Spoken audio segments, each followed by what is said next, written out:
Welcome to Thriving in the Game, a podcast dedicated to exploring what Black women need to navigate the corporate world of technology, offering insights, strategies, and personal stories that will affirm, validate, and encourage you on your journey up the corporate ladder. I'm your host, Alicia. Join me as we learn how to thrive together.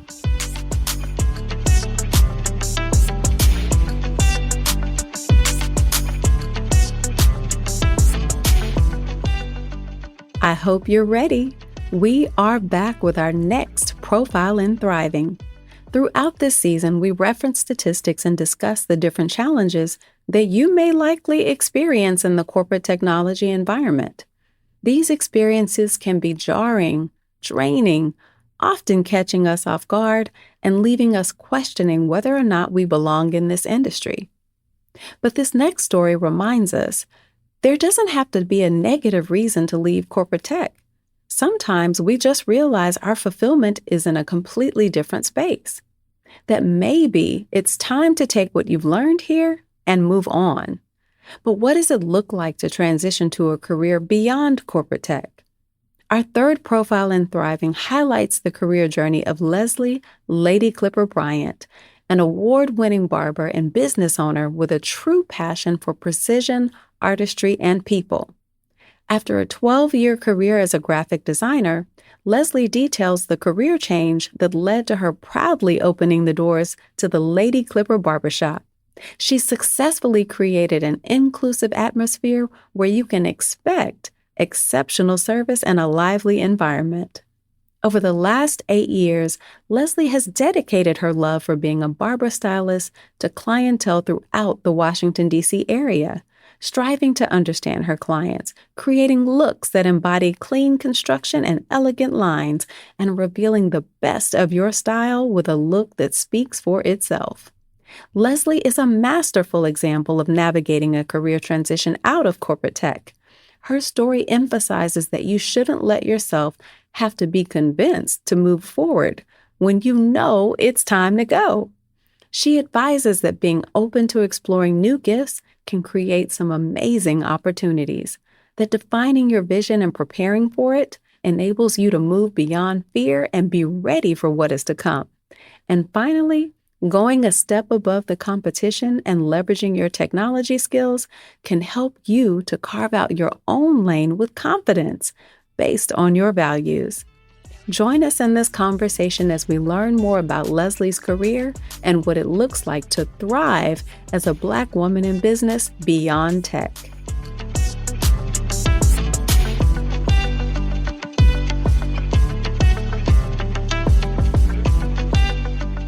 I was very interested in art in high school, and my art teacher encouraged me to pursue it on the college level, and just really never thinking about what my major would be or who I wanted to be when I grew up. I was a person that really respected my elders as far as what they saw in me, because I was still trying to find myself and my place. So when my teacher invited me to what they call a portfolio day, I jumped at the opportunity. The art school that I attended, which is the Corcoran College of Art and Design, had their open day where they invited college juniors and seniors to come and show their artwork. So basically, it's a college fair. I had some things that I've done in class, some doodles that I did on the weekends, and wasn't really confident in my drawing skills or really in my art skills. I just enjoyed doing it. So when I walked around to a couple of schools and saw what the other students were showing, I was quite shy to show my work because in my mind, it wasn't advanced enough or to the level of others. Long story short, I went to a few schools, didn't feel any warm and fuzzies from the people who saw my work. Everybody was respectful, but I went to the Corcoran's table and right away, the person there was like, wow, you have something there, you know? Have you taken any classes outside of high school? Where did this all come from? And I just said, I use it as my therapy. I use it to relax sometimes on the weekends. I just draw anything in my room. I draw my dog, those type of things. The fact that she saw interest and expressed that she saw something in me, it really started the fire burning. So I applied to the school, got in, was one of the greatest experiences I've ever had.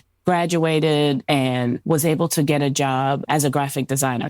That job was at a commercial real estate firm where I headed up the marketing department. I did sales booklets, upheld the branding guidelines, mapping, information graphics, those type of things. And I stayed at that job for about 12 years. After that, company merged with another one. They did major layoffs. I was in probably the 5th round of layoffs. And at that point, I took the opportunity to really start reflecting on what I wanted to do with my art skill and if I wanted to continue doing it in the tech realm. You were at your company for 12 years. So it sounds like you were able to create a really great career. I do feel like that company gave me the foundation that I needed to build the company that I have now. So gave me the structure, I should say. Really made me understand relationships and office politics and how HR works. You know, these are things you don't learn in school, right? You don't really learn how to write a proper email and respond and all of these things. You don't understand, like you don't always say 100% that's what's on your mind. Those things you kind of pick up on the go. You also learn to finish what you start. You also learn how to talk to your superiors and also people who are assisting you. So all of those on the job skills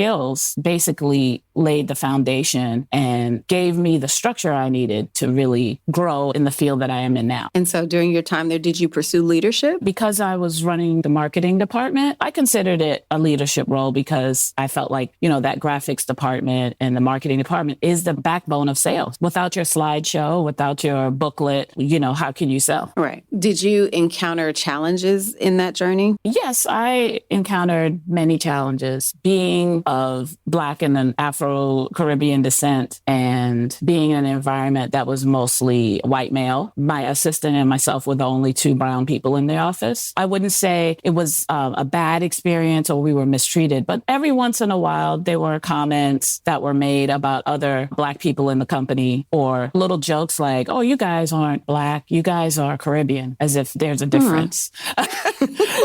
But anyway, sometimes little inappropriate jokes and stuff like that. But overall, I wouldn't say it was an overly toxic environment. I think that's a good point because I don't ask for challenges to create a narrative. It's more of, as a young person coming into any field, you're going to experience challenges, Yes. right? You're going to have to navigate some difficulties. And we see in our climate today, this is 2025, we are looking at a different type of shift. But I always say to people that things are cyclical, right? So you were there 12 years, you were in the 5th round of layoffs. And so what happens next? So the layoff happened to be on 4th of July weekend. And I thought that was quite interesting because in many ways, I felt quite free that day. I knew it was coming, so I wasn't too thrown. Got the news, got a beautiful severance package. I will say they were respectable and I went my way. So I felt that this was like a free ticket to start over. I went to my barber to get a haircut. It's an older man, Otis is his name. We're chit-chatting in the chair and he's like, why are you here on a Tuesday? Aren't you supposed to be at work? And I was like, well, I'm not working. I'm trying to find what my next step is. I know I need to stay in the art field. I know I need to continue to develop in an artistic way that makes me happy, but I can't quite figure out if I want to go back into the corporate setting or not. He immediately said, why don't you think about being a barber? The light bulb went off. And in my head, I was like, do barbers make enough money to sustain the lifestyle that I'm used to? I didn't say that to him because I didn't want to be rude. Right. But I was like, I have a lot of bills. And how long would it take for me to be able to live a certain way? And so he said, the sky is the limit. You can make as much or as little in this field. That's up to you. And that stuck with me. I did more research, started reading and looking at barbering schools. And I found out DC has a program for DC residents that offers free barbering education. Wow. I got laid off 4th of July. In August, I started school. And I said, okay, I'm going to give this 3 months. If I don't fall in love in these 3 months, I'm going to continue to look for a corporate job. First day of class, right away, I sat and listened to the teacher's intro and I loved his vibe and loved his approach to barbering. And I was like, okay, let's see how this goes. At the end of the class, the teacher pulls me aside and he says, what's your story? And I said, Why do you ask? I'm dressed in my little cardigan. I'm still looking like I work in an office. It's kind of hard to like break out of that mold when you've been in that mold for so long. You know, everybody else is in jeans and t-shirt and I'm business casual. He was like, well, you look a little different from the usual and you're a little bit older. And so just asking what brought you here. I was like, look, I'm looking for a fresh start. How long will it take for me to get my license? How long is the schooling going to take? And he said to me, it basically is like 1.5 school years. That's if you come to school every day, perfect attendance, you're ready to go. And I was like, whew, I don't have that kind of time because I'm unemployed. Is there any way I can move this along? He said, well, you have a college education. You can study the book on your own, right? So if you do the book work, you do the practice tests on your own, every day you come to class, you bring a model. I will teach you a new skill and we'll see if we can get you out here a little bit earlier. Wow. So I was like, wow, that's a great opportunity. You know, I'm going to jump at that. I was able to get a job at a local print shop, just doing the front desk, taking the orders, fulfilling small things, but still in the design field. So I still felt like I was keeping my skills up, but also working on my customer service skills. So that and the rest of my severance check was able to keep me for that 1.5 years. Upon finishing the course, I quickly took the exam. I had to take it a few times because the practical is not easy. Finally passed and jumped right into working at a shop in downtown DC. I worked at that shop in DC about 3 years and quickly realized I had to make more money. The only way to do that, in my mind, was to own, because just generating the money on my own, standing on my feet all day long, which I still do, but I have the support and the commissions from the barbers that support me. It was very hard for those 3 years. I was working nonstop and physically exhausted, sometimes mentally exhausted. And I found that I have to figure out how to open a shop and rent some chairs or get commission to really pad my lifestyle and provide the lifestyle that I not only am used to, but I wanted to keep going. I was about 30, 32, 33 when I started barbering. So I was already older. So I knew I had to like fast track it and figure this out. And I say that because a lot of barbers learn in high school, like career programs, get their license in high school, and then they work in a barbershop. So they've been maybe doing this since 17, 18, 19 years old. There are other barbers who may have learned, you know, while serving time, or it's also a field that is a lot of times handed down from generation to generation within families. So coming in at 32, 33, it is late, especially being a woman in the field in the Washington, D.C. area. Yeah. And were there other women that came in with you when you started the program? So yes, there was a handful. Let's say out of 20 people in the class, they might have been 5 or 6. Okay. Some of them were doing barbering and cosmetology at the same time. I knew I had to pick, and barbering fit the bill for me because I enjoyed the express service part of it. But what was the connection? Because you've impressed several times. You wanted to hold on to your artistic side. What connected that for you with barbering? So as an artist, working with our hands is so important, right? That our hands connect. Well, for me, my hands connect with my heart and my expression. Whatever job I had to do, I had to do something with my hands. I had to create with my hands. And barbering is very much an art form. To me, it is the combination of the principles of design, which are symmetry, scale, all of those things, tonal, all of those things play a huge part in barbering. And these are design skills that I had learned in school, had applied on the job previously. So it just seemed like the perfect fit. When you do a fade, you have to really pay attention to the symmetry. You have to pay attention to the tonal gradient. You have to pay attention to the shape of the person's face and head, provide a good consultation so that you have the best result. And these are things that just really sparked an interest because these are things I already had in my toolbox. I'm like, I just need to learn this technical skill and I can apply all the things I already know. So barbering for me, without me even knowing it at the time, was the blending of my schooling, my artistic schooling, and the practical schooling of the barbering arts. Wow, that's really cool. When I think about it, and I am a client of Lesley's, as someone who did not realize the difficulty in getting a great haircut, I've noticed that you pay attention to those things and you can look at your client, and those are details that when I've experienced other barbers, I didn't get. I think, like you said, having that artistic background and being an artist really does play well into this field. Based on your journey, we are talking about how do we help early career women move into new spaces with confidence, right? So you have moved into this field in personal care, barbering, which is typically a very male culture. As you mentioned, it's usually handed down. People start young. And this is particularly in the Black community, right? Again, doing research, I was looking at Data USA, and as of 2022, only about 30.7% of barbers were women. And essentially only about 8% of that are Black women. And then even as you look at Statista.com in 2023, approximately 72% of the barbers were still men. And so what was your experience like in navigating this new industry? Because again, it sounds like you had a lot of support and you were well received, but did you experience challenges or barriers as you shifted into actually cutting hair and having male clients? Like, what was that journey like? Tons of stressful moments and people doubting my skill. When I got out of school, I was the only female barber in the shop, and the shop had about 5 other barbers there that were way more experienced and had a full book of clientele. So many, many days, many, many hours, I would just sit, greet whoever came to the door and just hope that they weren't connected to one of the other barbers. But the difficulty came when a new customer came in and I would greet them and, offer, may I help you? And they were like, yeah, I'm looking to get my hair cut and I'm in a shave. I would direct them to my chair. These are Black men I'm talking about. Reluctantly sit in my chair.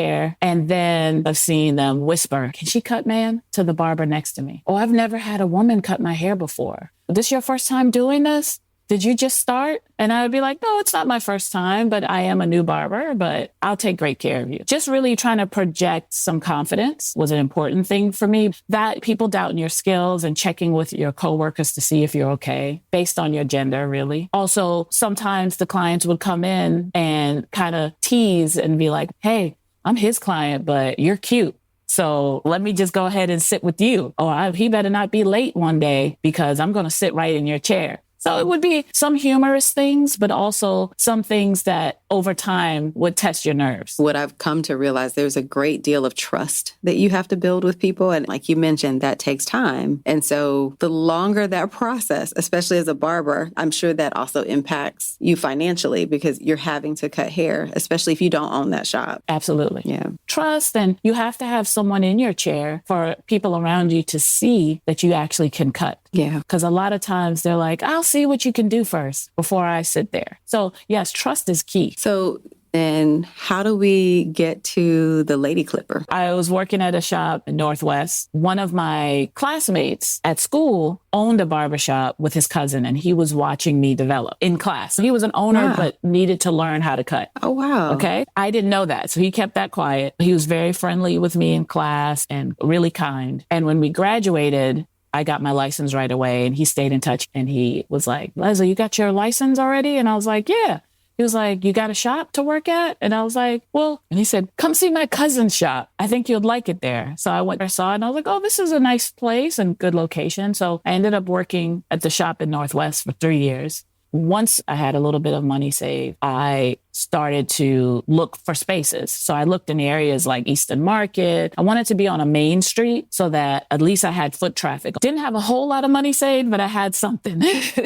I started building a poster board, like those old science fair poster boards, and started to like pin up ideas of what I wanted the shop to look like, pricing out everything from lighting, flooring, just kind of mapping it out in my mind. And as I was building my vision board, I also was looking for spaces. I would drive by U Street, drive by Adams Morgan, drive by Chinatown, and just write down the phone numbers, searching, and everybody's rent was just so high, and the down payment, and just not really understanding how to lease a commercial building. It was just so daunting. So I ended up on 15th and U looking at this one space, and a good friend of mine called me, and she was like, what are you doing? This is a Sunday. I'm in my pajamas, just driving around. And I was like, hey, I'm just kind of scoping out spaces, and I see this really cool space on 15th and U. It's completely gutted. It looks nice on the inside. I just called the number, and the number that they presented me was like insane, right?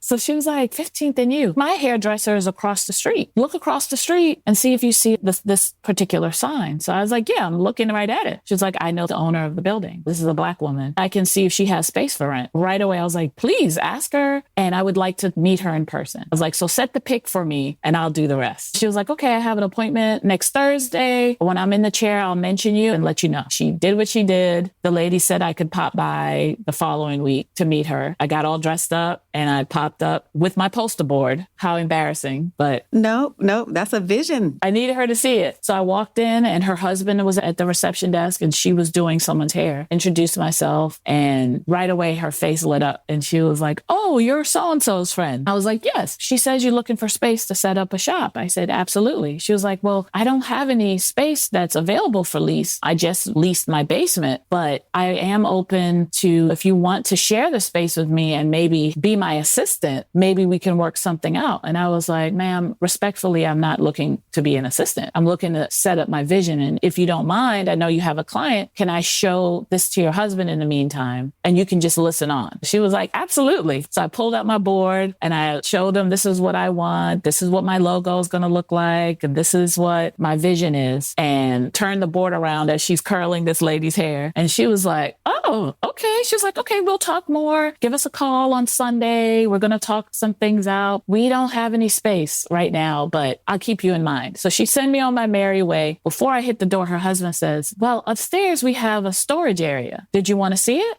And I was like, yeah. So we go upstairs and that storage area had a bathroom. I was like, would you lease this to me? And he was like, well, it's not ready. I was like, no, if you give me a chance, I'll do all the construction. He was like, yeah, but I need to discuss with my wife what we would rent it for. I don't know if it was past inspection for what you need it for. And I was like, don't worry about it. I will figure that out. He said, okay, call us in about 2 weeks and we'll try to have some answers for you. I said, cool. I actually showed up 2 weeks later and I said, just wanted to check in to see if you're still interested in possibly renting and what numbers are you looking at? So they presented a decent number and I was able to plead to bring it down even more since I was taking care of the construction and all the permits. And we arrived at a good deal. I did everything. I was able to create my dream the way I wanted it. And it was just me at first for the first year. Clients loved the space. 80% of my clients from the other shop came. I was so shocked that people really followed me. Usually people tell me if you get 10 to 15% of your clientele when you move, you're lucky. And that's what I was expecting. But 80%, and I was able to track that because I had a newsletter that I was collecting emails for before I left. So when I started my new booking system, I was able to transfer and I could see within the first month or two that my clients were coming. Such a wonderful feeling. And after the first year, my numbers were great and I was able to bring on my first barber. That's amazing. And this is wonderful because I'm learning this about you.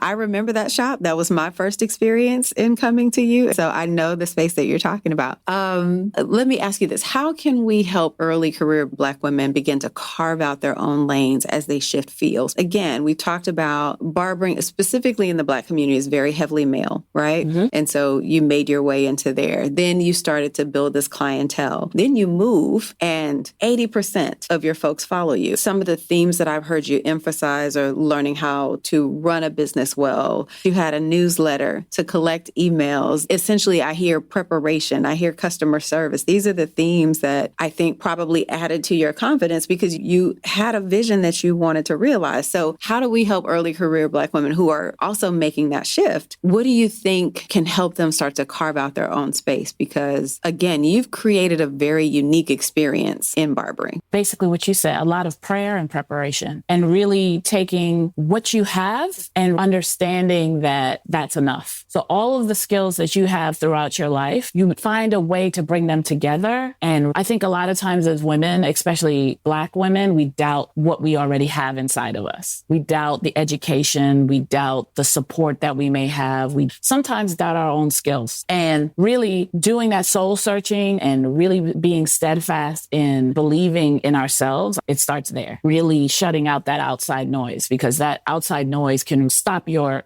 progression. it can really stunt your growth and developing that thick skin. Don't be afraid to negotiate. But going back to the theme of prayer and preparation, you also have to have that inner strength to push through, not listen to that negative energy. Just know this is going to happen. This is what I'm going to do. I'm going to do my vision board. I'm going to have a budget for my dream. Just prepare, save money, take your time. And you don't always have to share what your game plan is with the world. Keep that under your belt and maybe share it with one or two people that really believe in you. Oh, I love that. Are there any other lessons that you've learned in this journey in becoming a barber or in becoming a business owner that you wish either you had known beforehand or things that you could just pass along to early career Black women? One lesson, and I say this to a lot of up and coming barbers, especially, you don't have to recreate the wheel, right? Do not have to do anything drastically different, but pay attention to what your neighbor or your competition is doing and just go one step above. For me, I would say that one step above was a typical Black barbershop experience. Clients come in, they could be regular clients, they could be new clients.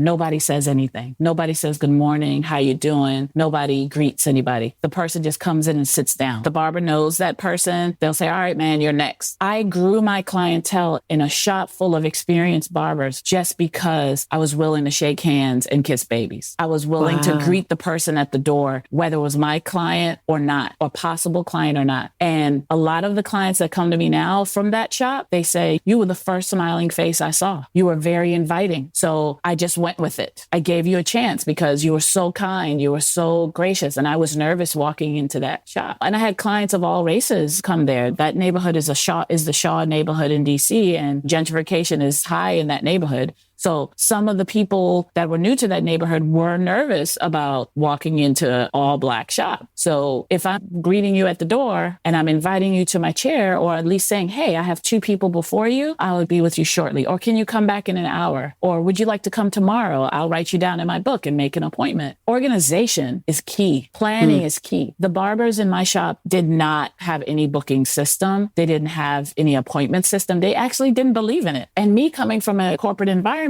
I knew time is money. I knew my time was valuable. So as soon as I got enough people to fill up my days, I was like, you have to book online, or you have to text me at least 24 hours before to get a slot. And if you're late more than a couple times, you're going to have to get in where you fit in. I also wanted, I'm a young woman. I wanted to have a life. I wanted to go party. And if you don't take appointments, you're going to miss money. You have to be there all day to hit your quota. But at that time, I knew, hey, I cut 15 people. I've done for the day. And that sounds like a lot because it is. But I knew that's what I needed to do to make the money I needed at the end of the month. So planning, organization, the customer services, and I tried to do my best to make myself stand out. Physically, I stood out already because I was a woman, but I made sure I was always super neat. My makeup was done. I was casual as well, but I also made sure my clothes were ironed, my pants was pulled up, I made myself memorable. Also, very early on, I would say after the first 6 months, I asked the owner if I could wear a shirt with my logo on it. And he was like, oh, I don't care. So I made a shirt. My mom gave me the name Lady Clipper. So I was Lady Clipper before I was really the Lady Clipper. So I made the logo and it just said Lady Clipper at the top, and at the bottom, it just said Barber plus Stylist. And I put that logo embroidered on the back of a polo shirt, and I made about 7 of them. So I had a fresh one for every day. And my apron in the front was of the barbershop that I worked for. I basically made a uniform for myself. I was cutting in these polo shirts. Oh, and my phone number was there on the back. Clients started to text me or call me from that. So I started my branding journey very early. That's also a thing. And we talk about that in the season of the importance of doing that as a young person, because you can go your whole career and have all this knowledge and want to be able to consult or shift into different fields. But like you said, if you don't really have branding, that too is another thing that takes time to build up. Talk to me a little bit about, I saw this on your site, which is the beauty of inclusivity. What does that mean for Lady Clipper? Lady Clipper, I pride it being a space for all. And inclusivity for me as the founder and owner of this space means just what it says. Everyone is welcome. It doesn't only mean the LGBTQ plus community. It means everybody. Sometimes women don't feel like they belong in a barbershop because barbershops are sometimes branded towards men. Sometimes older people don't feel comfortable at barbershops, or people of different ethnic backgrounds feel like, oh, this is a Black barbershop, so they only do Black hair. I am very, very, very particular that inclusive means all people, all textures, all styles. So we can braid you, we can flat iron you, we can steam you, we can condition you, we can cut you, fade you, taper you. Whatever you want, we're a one-stop shop. So we have what you want, and we welcome all people and can handle all hair types. I'm so proud of you.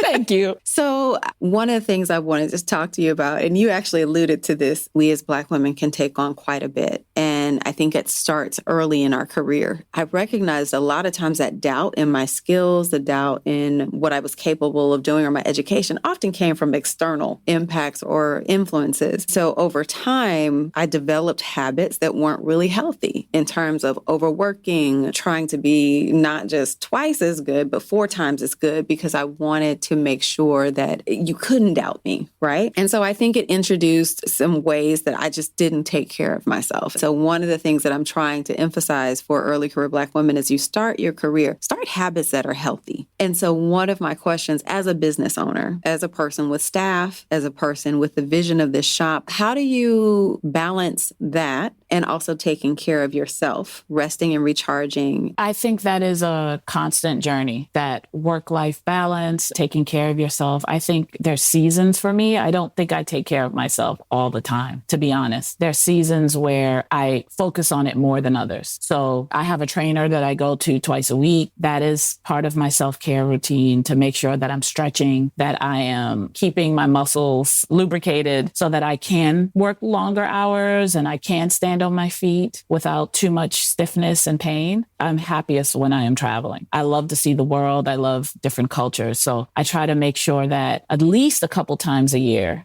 I can go somewhere, because that is what makes working worth it for me. That's when I really decompress. But I know that's not enough. I still really struggle with that. That might just be a personality thing too. Like, I am a chronic workaholic, and I am a person that will work that extra hour or 2 or 3, because I know hard work does produce. There's a time to rest and there's a time to work. And I think that's how I structure my rest is I work really hard for a few months. I decompress for a couple weeks, and then I go back in. It's seasonal for me, not really a daily routine. I do think that also depends upon your profession, right? Like, as you look at other fields, even in tech, there are seasons where you are working, but then, like you said, you have to make sure you also schedule that time in. So as I mentioned earlier, Lady Clipper has grown. You started in that space that was once a storage space. Anyone who visits your shop, I think it's amazing what you've created in a barbershop space. It's very unique. You have different events. You bring in artists, and you've been very intentional with that vision up until now. What keeps you inspired, and what do you see for the future? What keeps me inspired? I would say the up and coming barbers that I see really pushing the way I used to push. I aim to pass this down to them. I'm very inspired by the lives of my staff. Most of my staff are mothers that care for their families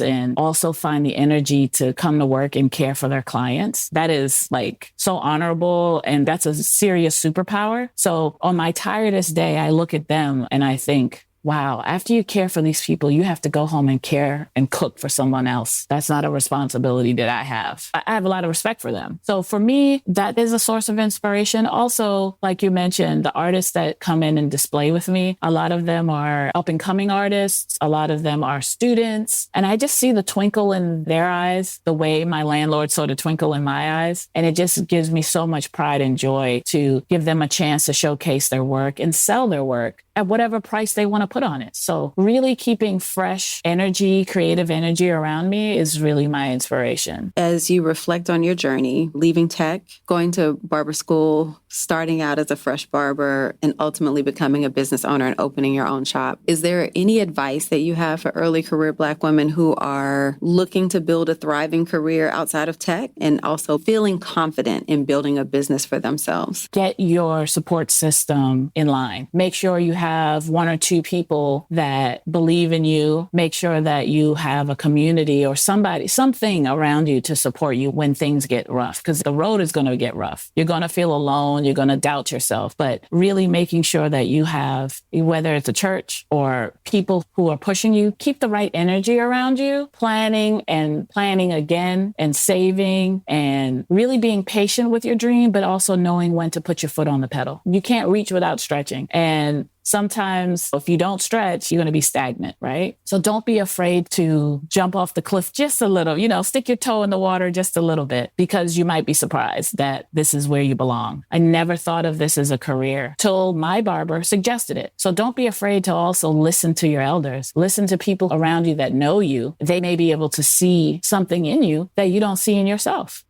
Thank you, Lesley. I appreciate your time today. I have enjoyed listening to your journey, and there are a lot of wonderful nuggets that I've picked up on, and I hope that early career Black women who are looking outside of tech can hear your story and find inspiration. Thank you for your time. I really appreciate that. I really hope you enjoyed this episode. Take some time to reflect on what you heard here. Be sure to follow us on IG and subscribe to our newsletter on Substack. Find us at Thriving in the Game on both. If you have a comment or recommendation, DM or email me. You can find my email in the show notes. I'd love to hear from you as we build community around thriving in the game. Until next time, take care.